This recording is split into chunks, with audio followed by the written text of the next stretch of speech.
Aleluya. Gloria a Dios. Dios le bendiga a la iglesia en esta noche. Amén. Denle un fuerte aplauso a Jesucristo. Aleluya. Gloria sea el nombre de Jesús. Mis hermanos, un gozo poder nuevamente estar con ustedes para poder compartir el mensaje poderoso de la palabra de Dios. Amén. Si me pueden ayudar con ese micrófono. Amén. Aleluya. Gloria a Dios. Ahí sí.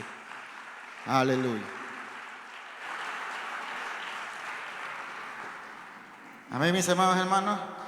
Hoy vamos a compartir este mensaje poderoso de la palabra. ¿Cuántos han venido a escuchar palabra de Dios?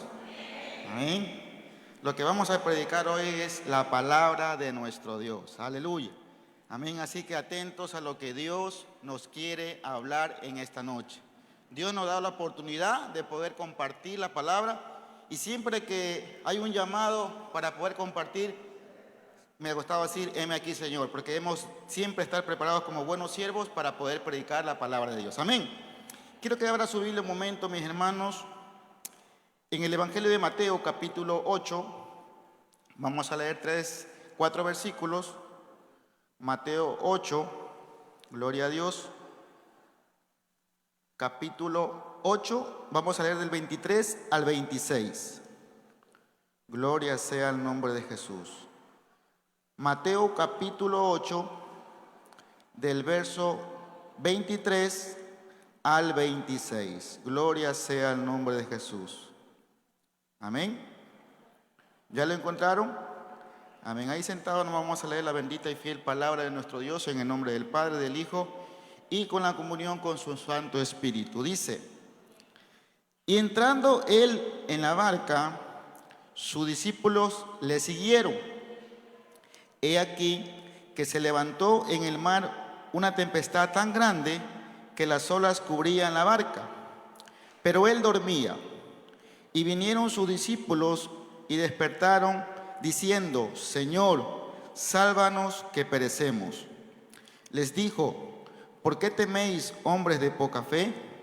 Entonces, levantándose, reprendió a los vientos y al mar, y se hizo gran bonanza.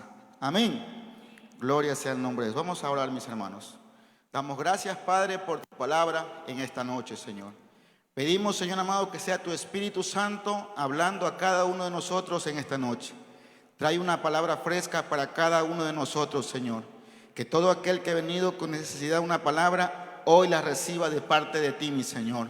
Padre amado, bendecimos tu palabra porque es la que nos transformó, la que nos trajo vida nueva, es la que conocimos para poder conocerte a ti, Jesús amado. Es por eso que acudimos siempre a tu palabra, a tu instrucción, para que hable nuestra vida y nos enseñe el camino que debemos de seguir. Te damos gracias en esta noche, Padre eterno, en el nombre poderoso de Jesús. Amén. Y amén. Denle un fuerte aplauso al Señor. Gloria sea el nombre de Jesús. Amén. Hermano, lo que acabamos de leer es una historia muy conocida en los evangelios, y le he puesto como título esta enseñanza que la estaba estudiando: cómo mantener la fe en medio de la tormenta. Amén. Ya que habla esta historia cuando Jesús sube a una barca y sus discípulos tienen esta experiencia no tan agradable. Amén. Porque, mis hermanos, los discípulos de Jesús ya hacían milagros. Ya habían visto muchos milagros inclusive que Jesús hacía. Ya eran un seguidor oficial de Jesucristo. Amén. Pero todo esto también quiero traer a colación, es para que entendamos que cuando ustedes somos llamados por Jesucristo, hermanos, van a haber situaciones difíciles en las cuales tal vez vamos a estar como aquellos discípulos. Amén. Pero lo importante en todo esto, hermano, es que tenemos que mantener la fe en medio de la tormenta. Amén.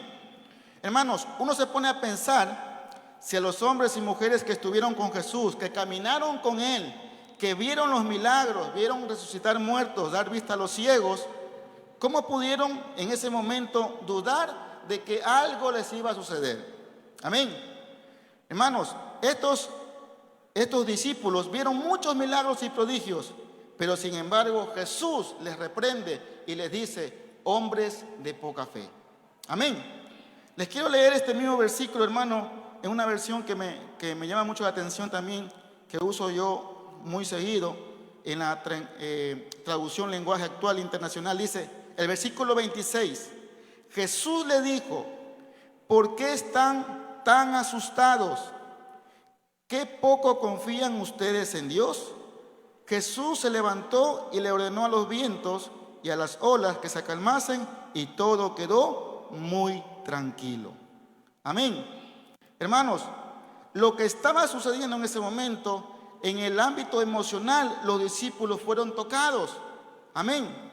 Hermanos, meditando en estas palabras, hermanos, Jesús nos da una gran enseñanza, que a pesar de las tormentas que estemos pasando, a pesar de los problemas que estemos, hermanos, tal vez atravesando, en todo eso Dios tiene cuidado de usted y de mí. Vivimos en un mundo de mucha incertidumbre. Vivimos en tiempos muy difíciles. Hermano, la situación en Guayaquil es muy complicada. Es difícil, hermano, escuchar tantos testimonios como los padres no quieren mandar a sus hijos a las escuelas o a los colegios por causa de lo que está pasando. En estos tiempos, hermano, de mucha incertidumbre, de mucho peligro, Jesús necesita que la iglesia tenga fe. Porque esa es la arma más poderosa que Jesús nos ha dejado a nosotros para poder combatir toda artimaña del enemigo. Es a través de la fe. Hermanos, nosotros como iglesia del Señor, como creyentes, como discípulos de Jesús, no debemos dejar de tener fe aun cuando los problemas nos alcancen. Yo pregunto, ¿quién no tiene problemas? Todos tenemos problemas. Tal vez unos más grandes, otros más pequeños, pero en todo esto, mis amados hermanos, hay que tener fe. Disculpe que se lo repita muy seguido, mi hermano, pero es algo que la iglesia se ha estado perdiendo, porque por causa de la fe hay muchos cristianos derrotados en la primera prueba. Es importante entender, hermano, que la arma poderosa que Jesús nos ha dejado es la fe, y el creyente debe saber usarla diariamente a través cuando aún vengan las tormentas en nuestra vida. Porque Jesús también nos puede decir a nosotros, hombres de poca fe, ¿por qué dudan? Amén. Hermano, meditemos en estas palabras. Debemos encontrar el significado profundo que podrían tener estas palabras.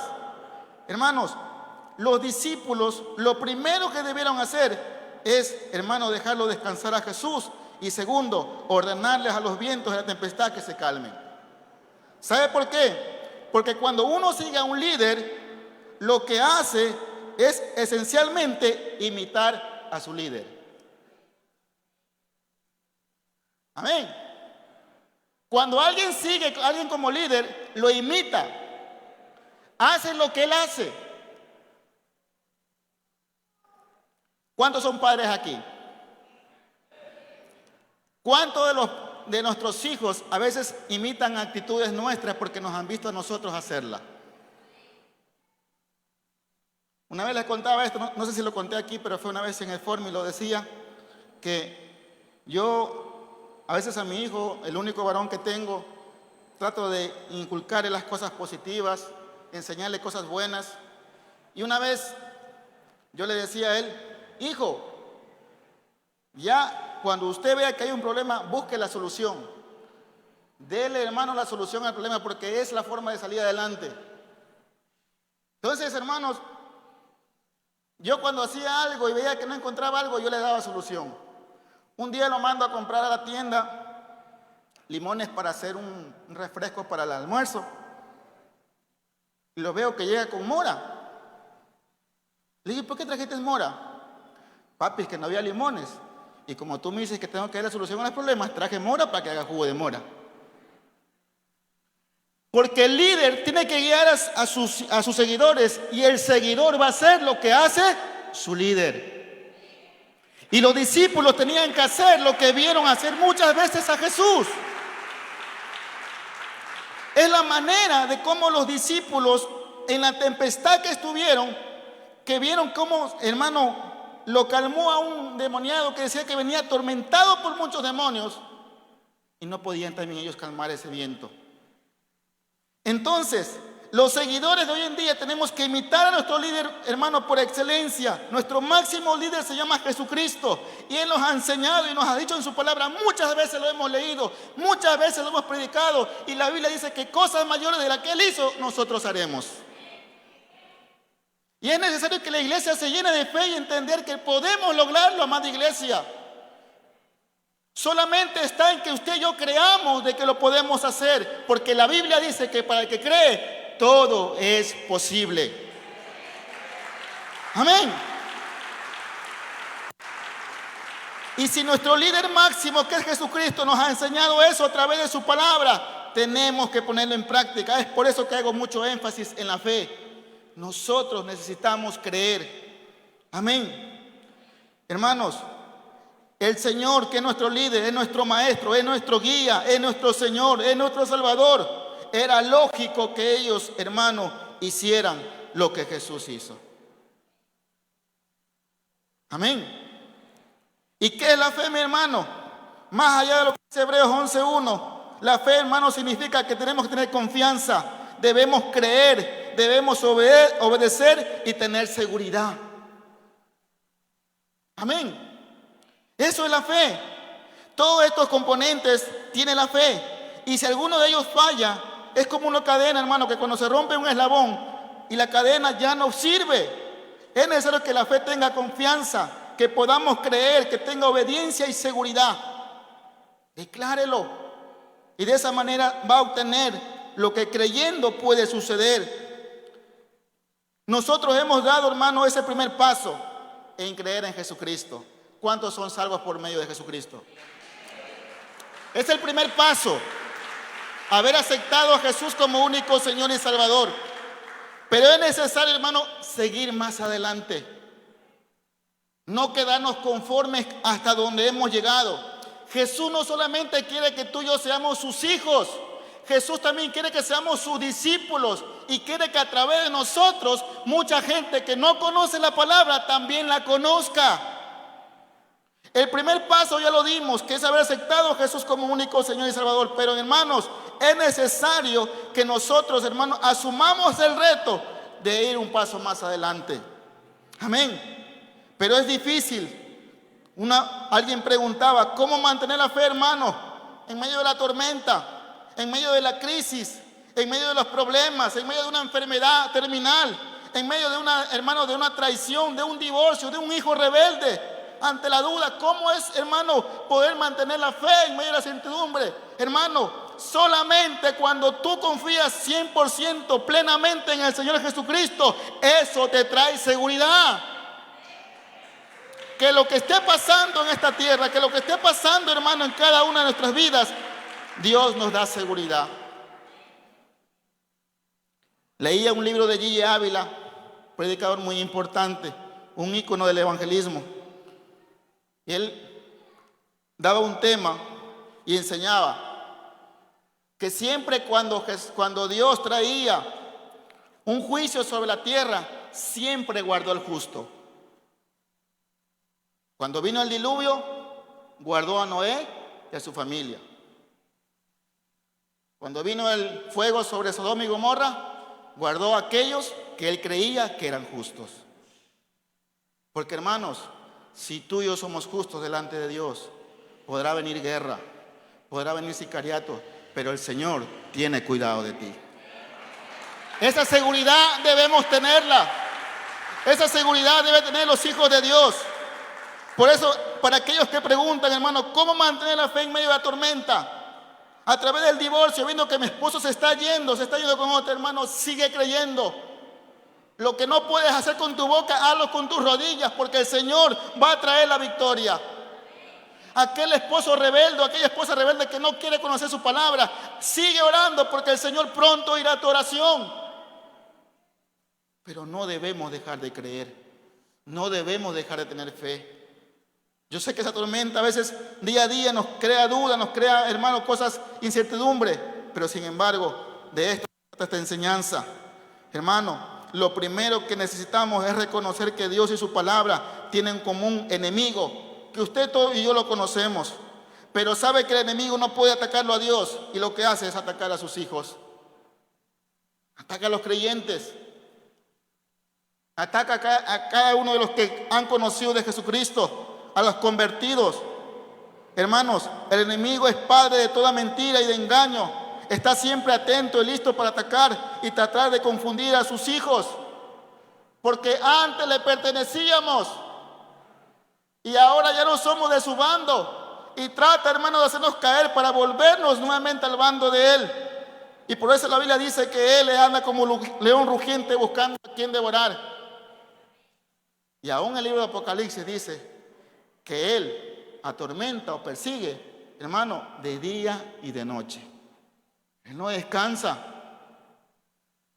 Pero hermano, no tenga miedo, porque el que está con nosotros es más fuerte. Él lo venció en la cruz. Amén. Pero no debemos ignorar, hermano, sus acechanzas. No debemos, hermano, tomarlas, hermano, de una forma ligera. Nosotros, amada iglesia del Señor, tenemos un campo de batalla que es la mente, que son nuestros pensamientos, donde están luchando a veces el bien con el mal, que queremos, como dijo Pablo, cuando queriendo hacer el bien, el mal se me adelanta. No sé si le ha pasado a usted eso, mi amada iglesia, pero sin embargo, ese campo de batalla solamente va a ser controlado por su Espíritu Santo cuando le damos cabida a las cosas de Dios.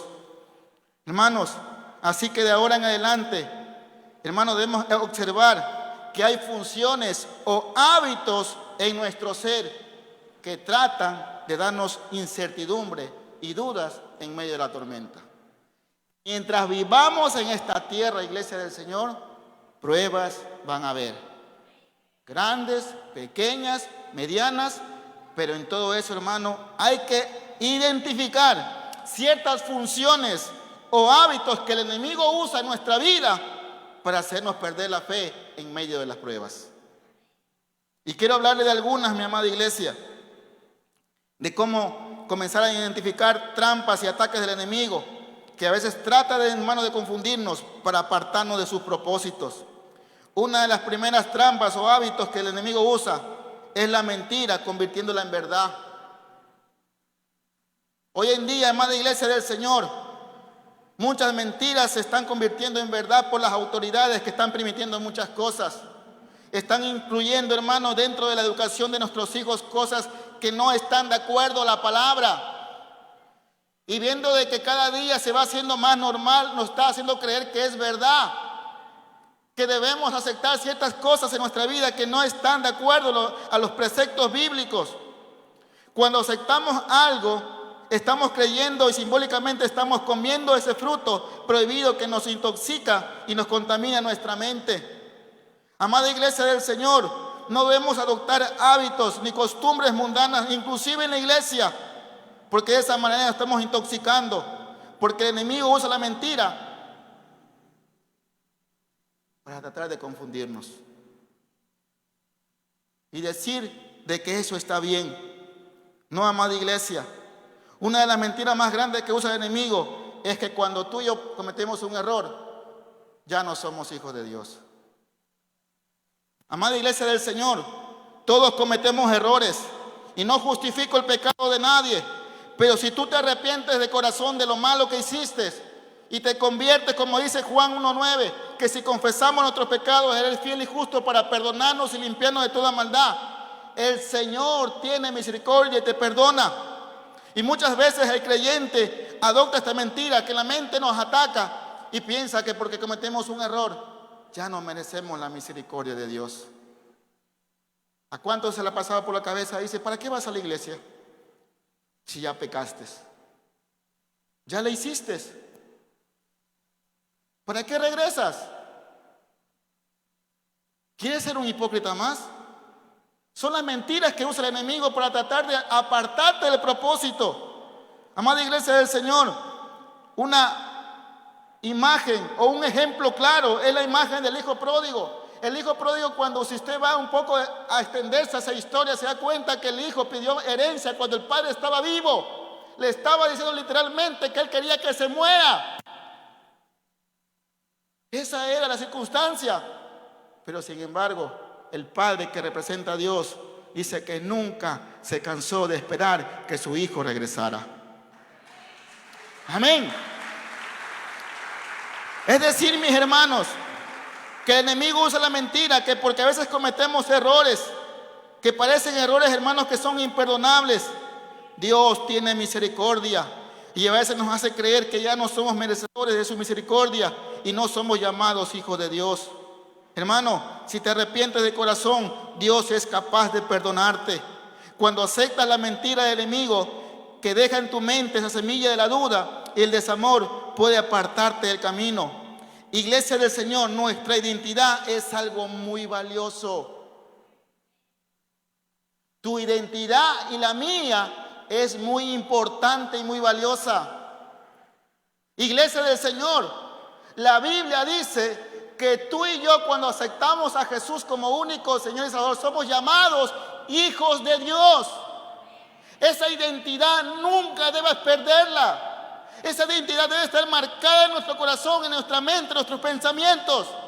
Nunca debes perderla. Es muy importante la identidad, es algo muy valioso. Hermanos, la identidad del creyente muchas veces ha sido perdida por causa del desánimo. Si no sabemos quiénes somos, entonces no sabemos a dónde vamos. Porque la Biblia dice que la herencia para sus hijos es, hermano, el cielo, las calles de oro, el mar de cristal. Esa es tu herencia.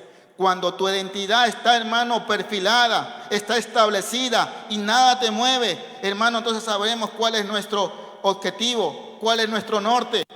Hermano, los discípulos se olvidaron de su identidad en la barca en medio de la tormenta.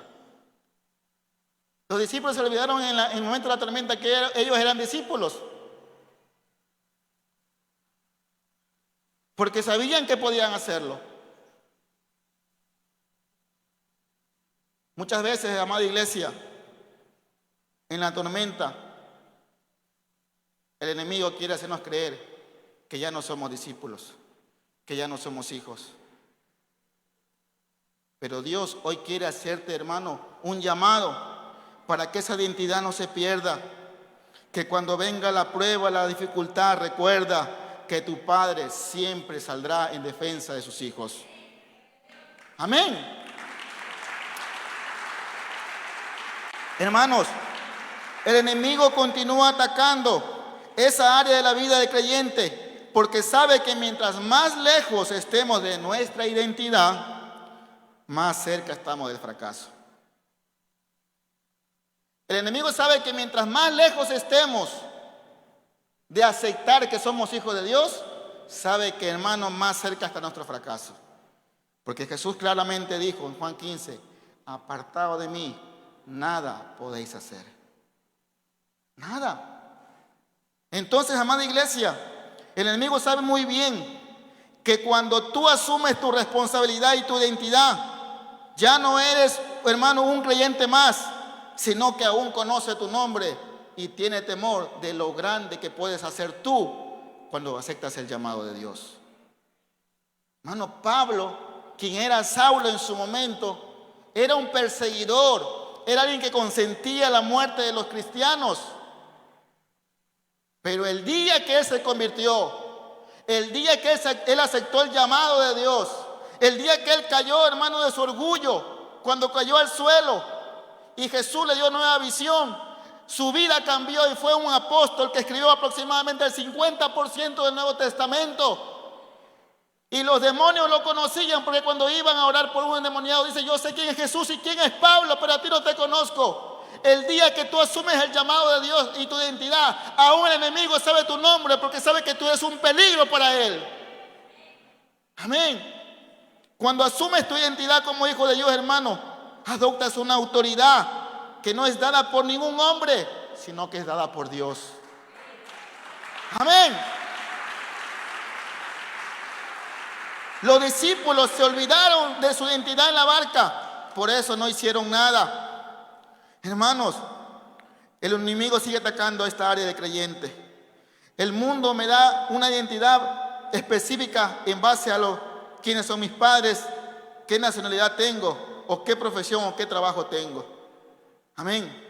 Pero Dios en su palabra nos llama a sus hijos. Vaya un momento al Evangelio de Juan, mis hermanos. Perdón, primera carta de Juan, capítulo 3. Primera carta de Juan, capítulo 3, versículos 1 y 2.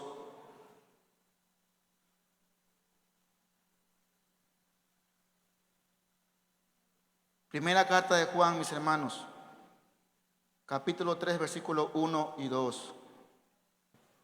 Permítame leerle, hermano, en una versión muy diferente para que entendamos mejor lo que quiere decir este versículo.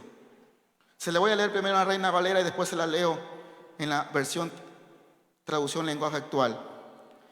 Versículo 1 y 2 dice: mirad cuál amor nos ha dado el Padre para que seamos llamados, ¿qué cosa? Hijos de Dios. Pero por esto el mundo no nos conoce, porque no le conoció a Él. Amados, ahora somos, ¿qué cosa? Hijos de Dios, y aún no se ha manifestado lo que hemos de ser, pero sabemos que cuando Él se manifieste, seremos semejantes a Él, porque le veremos tal como es. Le quiero leer en esta versión, hermano, y ponga mucha atención a lo que dice esto. Versículo 1.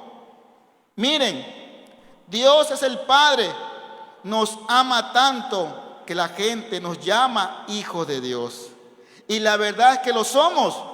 Por eso los pecadores de este mundo no nos conocen, porque tampoco han conocido a Dios.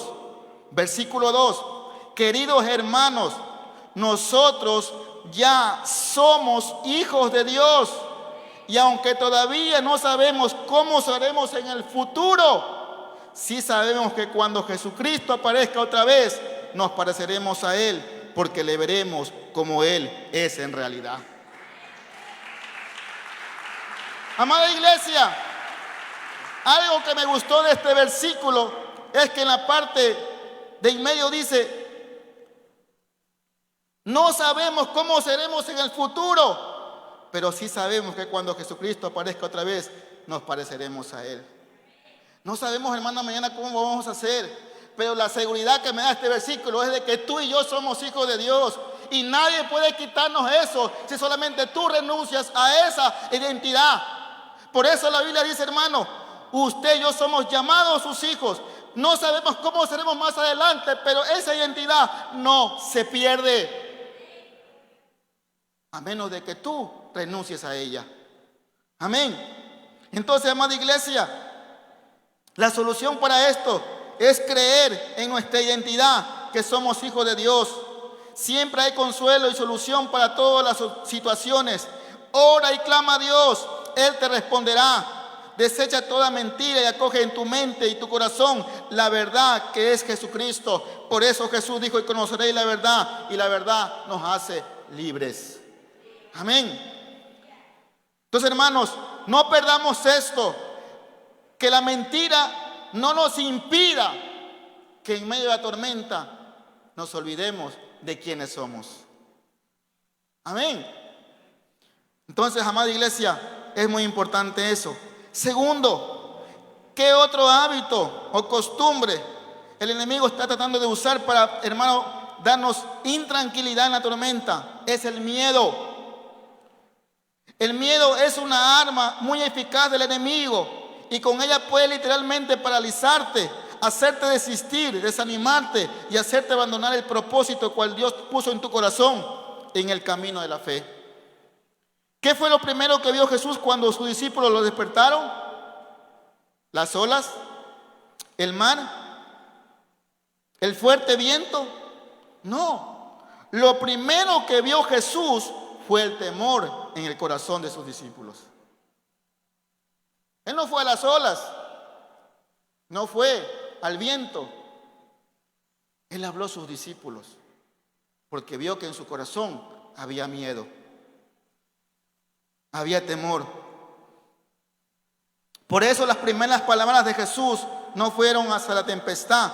Las primeras palabras de Jesús fueron para el corazón de sus discípulos, y les dijo: ¿por qué teméis, hombres de poca fe? Yo te pregunto, amada iglesia, ¿a qué le tienes miedo? Muchas veces no queremos dar el siguiente paso en la fe porque pensamos que vamos a caer. Hay mucha gente que quiere avanzar en el camino, pero dice, pero ¿y si fallo? Hay mucha gente que a veces se siente bien en la iglesia y le dice, hermano, comprométete más.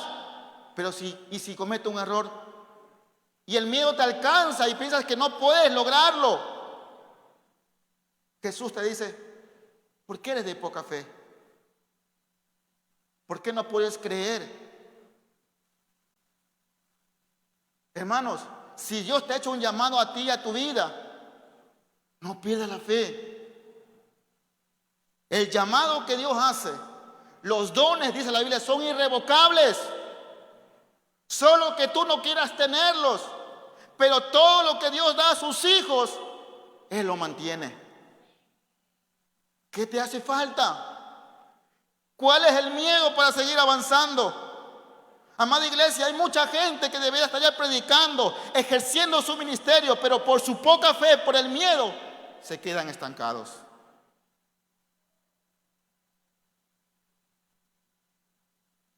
¿Sabe qué pasa con el agua estancada? Se pudre. Por eso, amada iglesia, hoy Dios te pregunta a través de su palabra, ¿a qué le tienes miedo? ¿Por qué tienes poca fe? Si las promesas de la palabra nos enseñan que con Él haremos proezas, que no son tus fuerzas, son las de Él, que no es tu lucha, es la de Él. Lo único que Él quiere de ti es tu decisión de seguir adelante. Lo importante en todo esto es de que tengas fe y no tengas temor, porque el Señor a través de su palabra nos enseña que Él va delante de nosotros.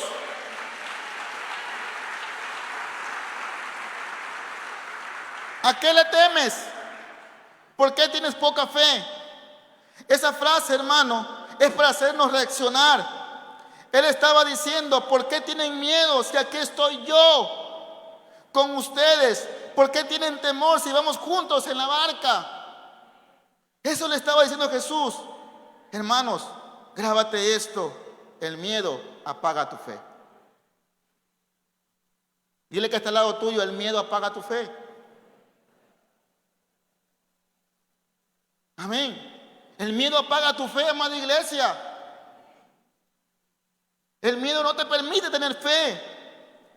Infinidad de personas en todo el mundo no encuentran hoy sentido a su existencia. Incluso carecen de metas claras por causa del miedo. Amén. Porque tienen miedo. Hay mucha gente que por el temor no han logrado sus objetivos. Cuando vamos a las Escrituras, encontramos que nuestro Padre Celestial nos hizo, que no nos hizo por accidente, sino que todo tiene un propósito. Y si tú estás aquí escuchando esta palabra, es porque Dios te está diciendo, no tengas miedo. No tengas miedo. Dios te ha llamado para algo grande. Lo único que Él desea es de que no tengas poca fe, que tengas fe, porque esa es la arma más poderosa que el creyente tiene. El miedo no es nada, el miedo no es de Dios. Lo único que hace es ponerle freno a tus sueños y a los sueños de Dios. Hermano, antes el pastor solo predicaba los domingos, y cuando tocaba un domingo predicar a uno, la verdad que sí daba temor, daba recelo. O un día martes. Pero cuando el pastor a veces en lo personal me pide que predique, digo amén. Porque lo que estoy hablando en este momento lo pongo en práctica en mi vida. Amén. Una vez, amada iglesia, salía de un servicio de la iglesia de la semana, era un día domingo. Ya estaba, hermano, ya poniéndome la pijama para irme a acostar. Y llega alguien a mi casa y dice, lo buscamos al hermano Carlos Navarro. Y le digo, Dios mío, ¿para qué me buscarán? Yo salgo y le digo, sí, dígame.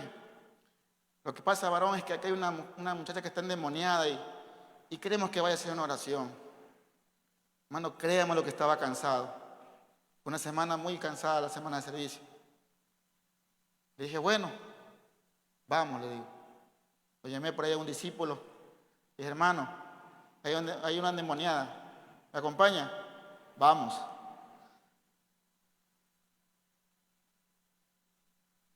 Créanme, hermano, que a veces cuando pasa esa clase de cosas, a veces me da ganas de decir no. Pero me acuerdo del llamado que Dios me ha hecho y mi identidad. Y creo que el Señor me enseña a no tener miedo a nada. Amén. Fuimos y oramos, hermano, por aquella chica, una joven, que se convertía muy agresiva. Estábamos orando juntamente con un pastor y mientras orábamos, amada iglesia, la chica se calmó y quedó ahí acostada. Pero he aprendido que el miedo apaga aún el llamado que Dios me ha hecho. Amén. Entonces, mis hermanos, el temor o el miedo apaga los sueños tuyos y los sueños de Dios que tiene con cada uno de nosotros. Hermano, solamente con el amor de Dios podemos echar afuera el temor. Vaya un momento a primera carta de Juan, ahí mismo, vaya al siguiente capítulo 4, versículo 18. Primera carta de Juan 4, 18.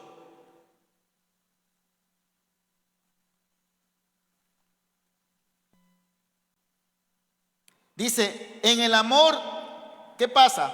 No hay temor, sino que el perfecto amor, ¿qué hace? Echa afuera el temor, porque el temor lleva en sí castigo, de donde el que teme no ha sido perfeccionado en amor. Amada iglesia, solamente el amor de Dios puede abrazarte.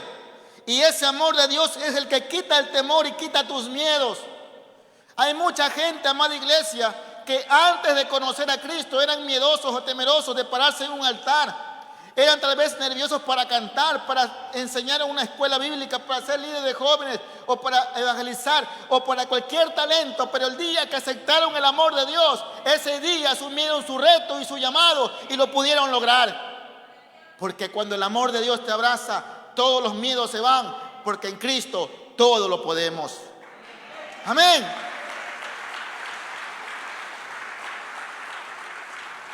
Esa es la manera, amada iglesia, que el Señor echa fuera el temor. Es cuando nos dejamos abrazar por su amor y los miedos se van, los temores se van y los dones comienzan a dar luz en nuestra vida. Cuando alguien, amados servidores de las redes, cuando tu líder te diga que prediques, dé un mensaje, no tengas miedo, porque yo lo que he aprendido a través del camino es que Dios nunca te va a dar una carga que tú no puedes llevar.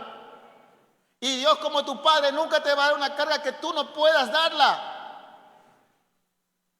Siempre Dios te pone una carga que sabe que tú la puedes llevar.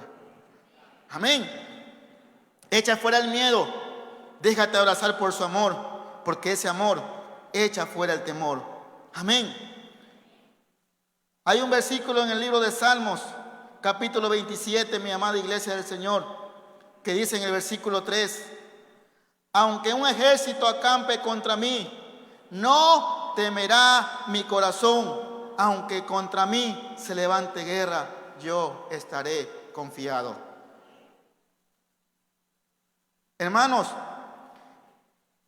no temerá mi corazón cuando nos dejamos abrazar por su amor.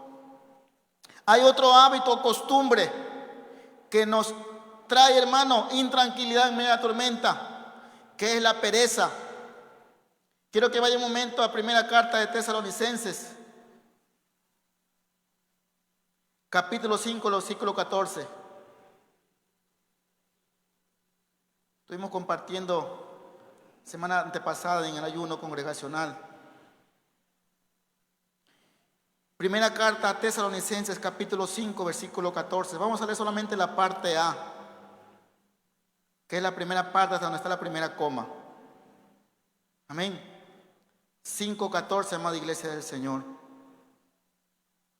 Dice ahí: también os rogamos, hermanos, que amonestéis a quienes. ¿A quiénes? A los ociosos. Amén. Hermano, amada iglesia, quiero leerle en la versión traducción lenguaje actual. Dice: también les recomendamos, hermanos, que reprendan a los que no quieren hacer nada.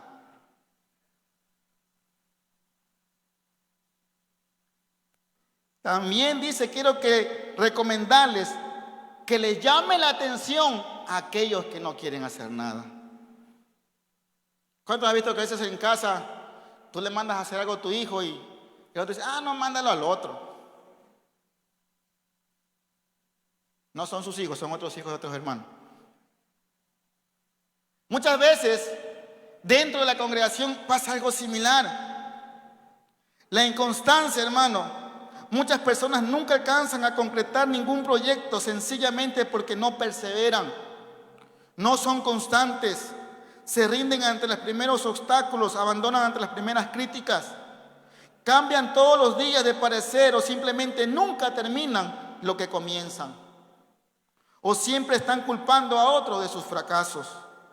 Muchas veces solo esperamos que los demás hagan lo que yo también puedo hacer. Amén. Como los discípulos en la barca. Los discípulos podían calmar la tormenta, pero no querían que ellos hacerlo. Fueron a levantarlo a Jesús. Hay cosas que podemos hacer, amada iglesia, pero muchas veces la pereza nos impide a que lo hagamos. El Evangelio, que es la palabra de Dios, somos todos llamados a predicarla. Pero muchos esperan que otros solamente lo hagan y no queremos hacerlo. Amén. ¿Aló? Los discípulos en la barca no querían calmar al viento. Dijeron, Jesús, tú hazlo. Amén. Si tú quieres ser un hombre o una mujer de fe, debes entrenarte diariamente. De la misma forma que un atleta se quiere ganar, hermano, en una competencia, todos los días corre, se ejercita en un gimnasio, cuida su cuerpo, cuida sus hábitos. Así nosotros, si queremos crecer en fe, debemos diariamente esforzarnos. Nada es fácil en esta vida. Muchos a veces ven que alguien progresó rápidamente, pero no sabe cuánto le costó lograrlo. Hermanos, es necesario esforzarnos. Creer y dar paso de fe es importante, pero todo eso demanda de esfuerzo. Dios le dio una promesa a Josué, que él iba a entregar la tierra que había prometido a los hijos de Israel. La promesa estaba dada y lo que Dios dice se cumple. Pero lo que Josué no sabía, cómo iba a ser el proceso para conquistar aquella tierra. Muchas veces repetimos la oración o esa parte del libro de Hechos: cree en el Señor Jesucristo, serás salvo tú y tu casa. Y creemos que nuestra familia, por arte de magia, por chasquido de dedos, se van a convertir. Demanda de esfuerzo. Josué sabía que tenía que conquistar una tierra que no era de ellos. Ni siquiera estaba vacía. Tenía dueño. Es más, los dueños de aquella tierra, dice la Biblia, que eran gigantes y que los muros de aquella ciudad eran fortificados. Demandaba de esfuerzo para poder conquistar aquella tierra. Amada iglesia, la pereza muchas veces nos impide conquistar aquello que Dios te ha mandado conquistar. Mucha gente quiere los dones del Espíritu, pero no quiere pagar el precio. Muchas veces queremos predicar como muchos predicadores que vemos en el internet, pero no queremos pagar el precio. Amén. Demanda de estudio, demanda de tiempo, demanda de orar. Demanda, hermano, de autoeducarse a través de la palabra. Hermano, todos los que predicamos aquí, la mayoría de ellos hemos sido educados de una forma personal. Nuestra búsqueda nos ha llevado a poder compartir la palabra. Demanda de esfuerzo. Nada es fácil en esta vida. Dile que está al lado tuyo: tenemos que esforzarnos. Tenemos que esforzarnos, amada iglesia. Nada es fácil. Aún para poder ser salvos debemos creer porque el que cree, ese es salvo. Hermanos, nosotros debemos diariamente esforzarnos, crear y dar pasos de fe. La solución para esto, hermano, el secreto de las personas de éxito es la perseverancia y la constancia. Pablo decía, yo prosigo el llamado, prosigo la meta. Él no se quedaba en lo que había pasado. Mire que Pablo ya había fundado iglesias en varias ciudades, pero en Filipenses él dijo, yo prosigo la meta. No pretendo haber alcanzado todo, sino que sigo, porque sé que hay más adelante.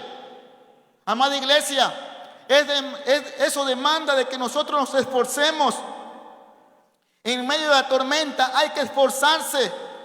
Para poder tener la capacidad de calmar las tormentas es necesario la búsqueda. Y la búsqueda cuesta rodillas.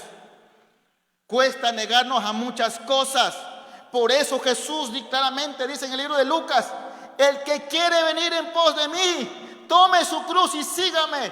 Les estaba diciendo, hay que sacrificarse para poder ser un seguidor mío. Debemos esforzarnos.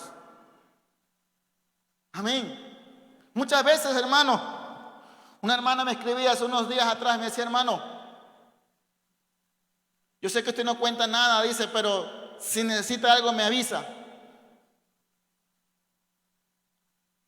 Amada iglesia, para mantener el gozo, la paz, la tranquilidad que Dios me da, demanda de mucho esfuerzo. Demanda de negarse de muchas cosas.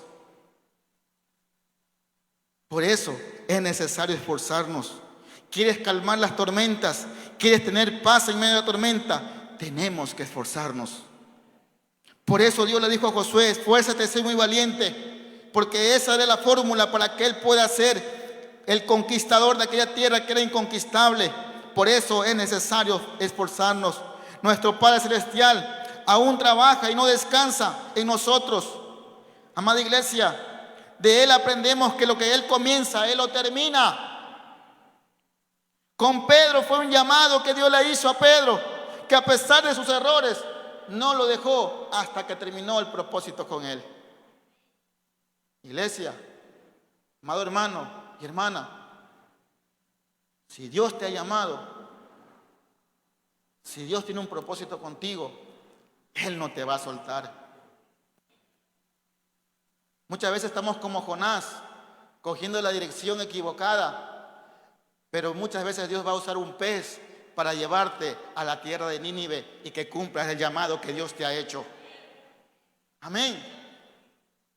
Pero cuando suceda eso, debemos de esforzarnos, porque de esa manera podemos tener paz en medio de la tormenta, porque pagar el precio, hermano, de tener esa autoridad solamente es en la búsqueda y en el esfuerzo que tú y yo mantengamos siempre nuestra fe intacta. Otra cosa, hermano, que impide que a veces tengamos paz en medio de la tormenta es la apatía. ¿Qué es la apatía, amada iglesia? Es un estado de desinterés y falta de motivación o entusiasmo en el que se encuentra una persona. Quiero que vuelva nuevamente a Tesalonicenses capítulo 5, versículo 14, pero ahora leamos la segunda parte. Tesalonicenses 5:14, la segunda parte dice que alentéis ¿a quiénes? A los de poco ánimo. La apatía, hermano, está haciendo que mucha gente se enfríe espiritualmente. Esta es una arma del enemigo. Se identifica en el desgano, en la desmotivación, en la inactividad, en la falta de entusiasmo. Nada le motiva a seguir adelante. Comienza a ver todos los errores de la iglesia para no seguir adelante. Y a veces causa depresión o tristeza, aburrimiento. Y eso te impide que puedas, hermano, calmar la tormenta. Empezamos a decaer en nuestra fe, por ende nuestra vida espiritual. Por eso no hicieron nada los discípulos en la tormenta, porque mucha gente tiene apatía espiritual. Nada les motiva, todo les desanima, todo les parece mal. Pero amada iglesia del Señor, hoy te hace un llamado el Señor. Porque hermano, las acciones corren el desánimo. El accionar tu fe corre el desánimo, la ahuyenta. Hermanos, el desánimo trae en nosotros frenos para que la promesa de Dios se cumplan. Pero la fe, la esperanza y su amor trae acción en nuestra vida para que podamos derrotar toda pereza, toda inconstancia, todo desánimo, toda falta de motivación es quitada cuando tú y yo tenemos fe en el Señor. Amén.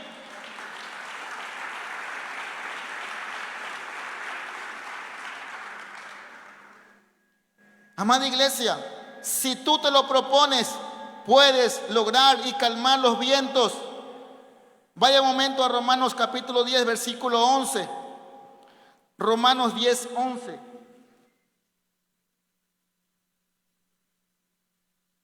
Dice ahí, en la carta de los Romanos, capítulo 10, versículo 11.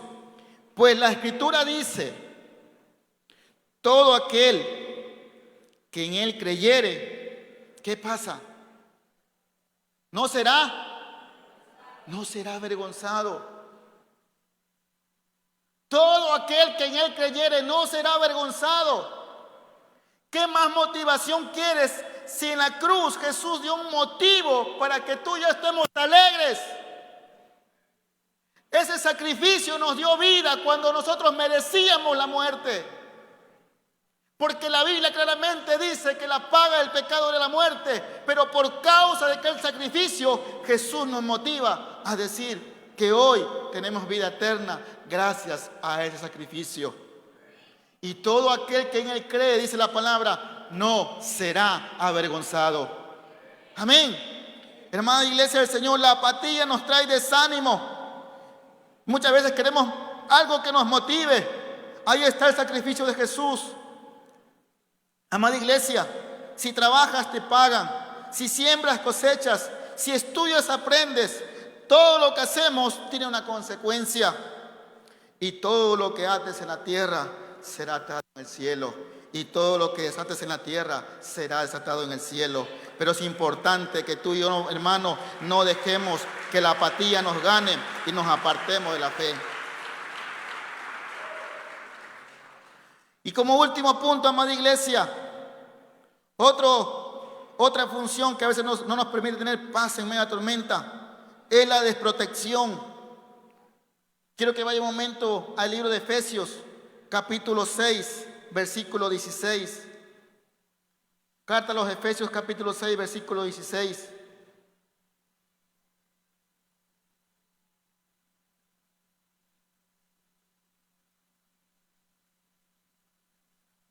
Dice, sobre todo, toma el escudo de la fe, con el que podáis apagar los dardos de fuego del maligno. Cuando nuestros sentimientos son afectados por lo que oímos, vemos o las circunstancias y otros factores externos, entonces nos identificamos con la situación y perdemos de vista nuestro objetivo. Y es como si anduviéramos sin protección. Las palabras nos hieren, los hechos nos ofenden y dañamos nuestra capacidad de observar y analizar neutralmente. ¿Cuál es la solución para esto? Cuidar y fortalecer nuestro hombre interior. Amada iglesia, el ser humano está conformado por tres partes: espíritu, alma y cuerpo. Y las tres partes de nuestro ser, hermano, tienen que alimentarse. Y una de las más importantes de las cuales debemos alimentar es el hombre interior, que es la parte donde está el espíritu. Hermano, cuidar y fortalecer el hombre interior, vistiéndonos con la armadura de Dios para que podamos estar firmes frente a las acechanzas del enemigo. Ahí en el mismo libro de Efesios, capítulo 6, quiero que lea un poquito más atrás, el versículo 10 hasta el versículo 13. Dice así: Por lo demás, hermanos míos, fortaleceos en el Señor y en el poder de su fuerza. Vestidos de toda la armadura de Dios para que podáis, ¿qué cosa? Estar firmes contra las acechanzas del diablo. Porque no tenemos lucha contra sangre y carne, sino contra principados, contra potestades, contra los gobernantes de las tinieblas de este siglo, contra huestes espirituales de maldad en las regiones celestes. Por tanto, toma toda la armadura de Dios para que podáis, ¿qué cosa? Resistir en el día malo y habiendo acabado todo, estar firmes. Amén. El hombre interior es el espíritu humano. Y es ahí donde Dios comienza la obra de recuperación. No es el ámbito de nuestros sentimientos, sino nuestro espíritu. El elemento fundamental de nuestra naturaleza. Para eso es nuestro espíritu humano, para beber del Espíritu de Dios, a fin de que podamos ser refrescados cada día. De la misma manera, cuando tú tomas un vaso de agua fresca, un refresco, y refresca tu ser, al beber el Espíritu, refresca el Espíritu. Amén. Por eso Jesús dijo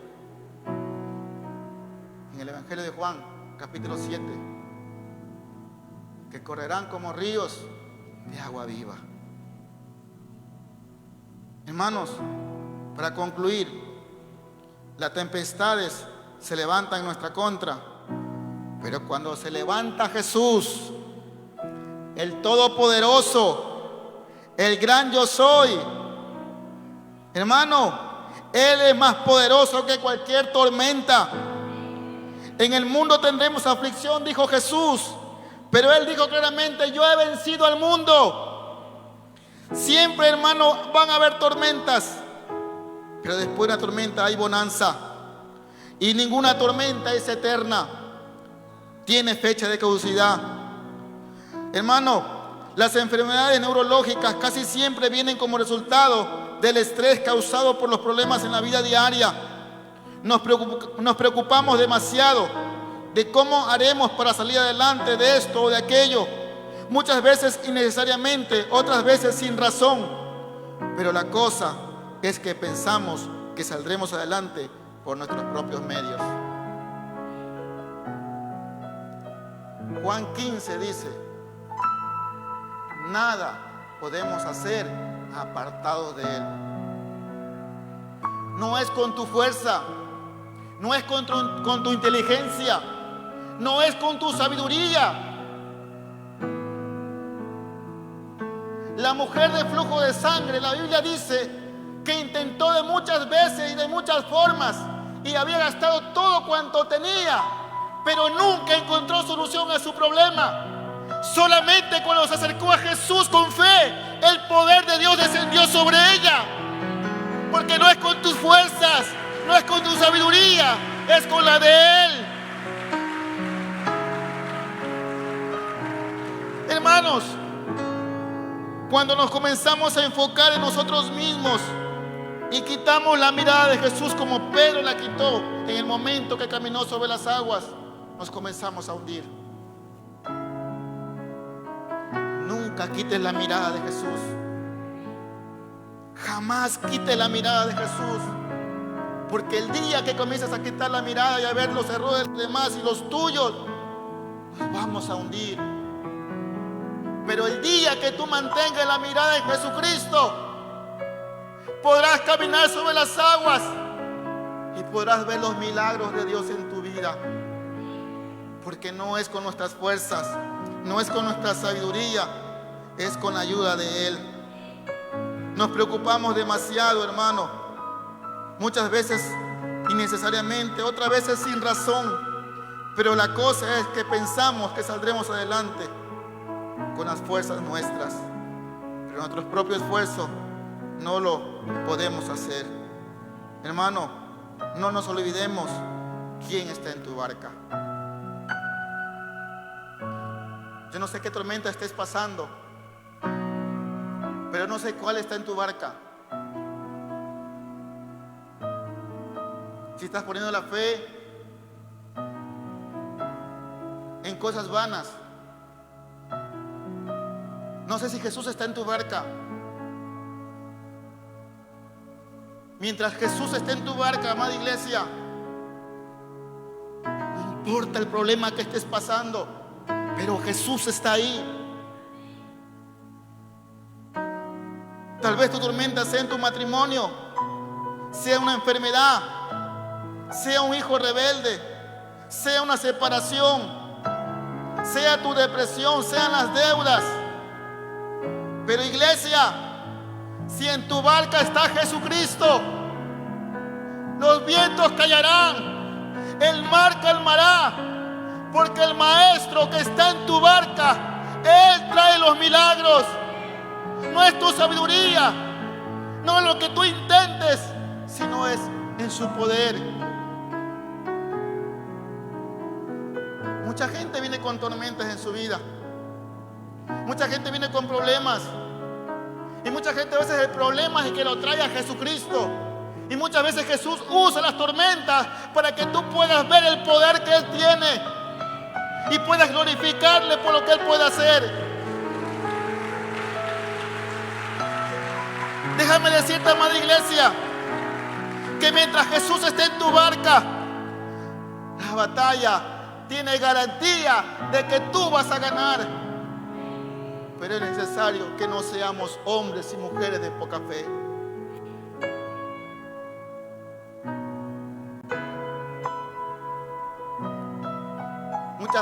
Pocas veces a Jesús lo vimos molesto. Y una de las ocasiones que lo vimos molesto fue cuando sus discípulos tenían poca fe. Cuando la iglesia empezó Esperanza de Vida antes Monte Moriah,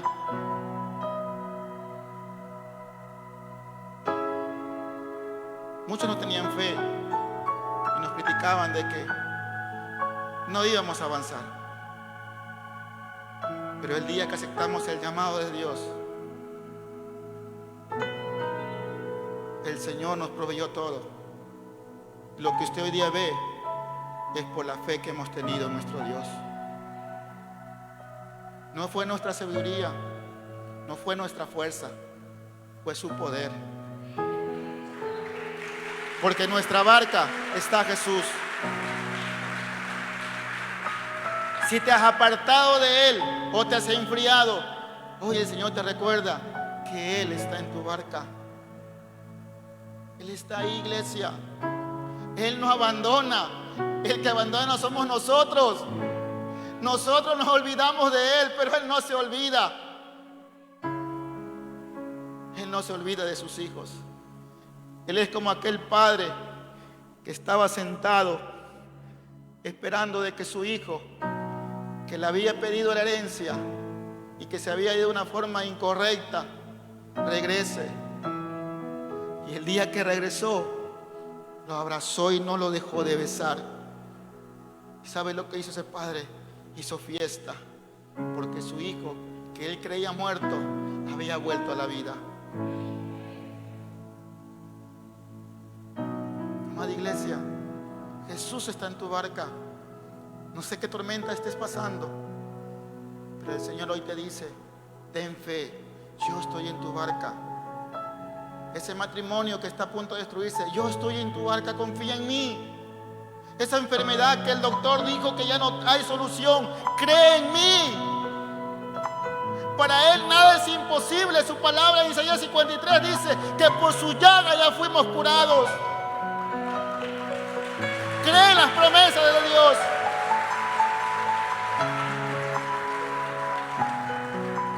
Póngase de pie, amada iglesia del Señor.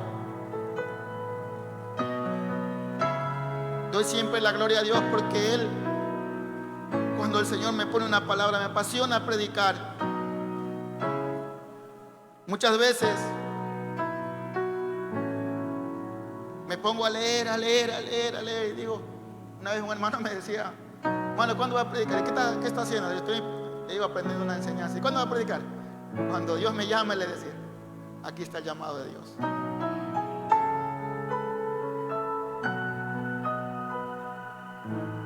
Varón, ¿ya saliste? Gloria a Dios.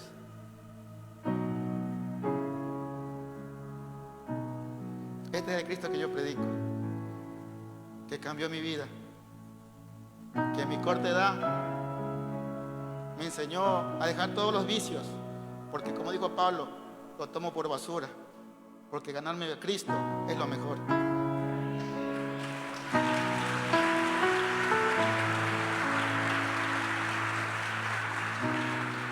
Vamos a orar, iglesia, pero quiero que actives tu fe, porque lo mismo que puede ser el pastor o un líder, también lo puedes pedir tú.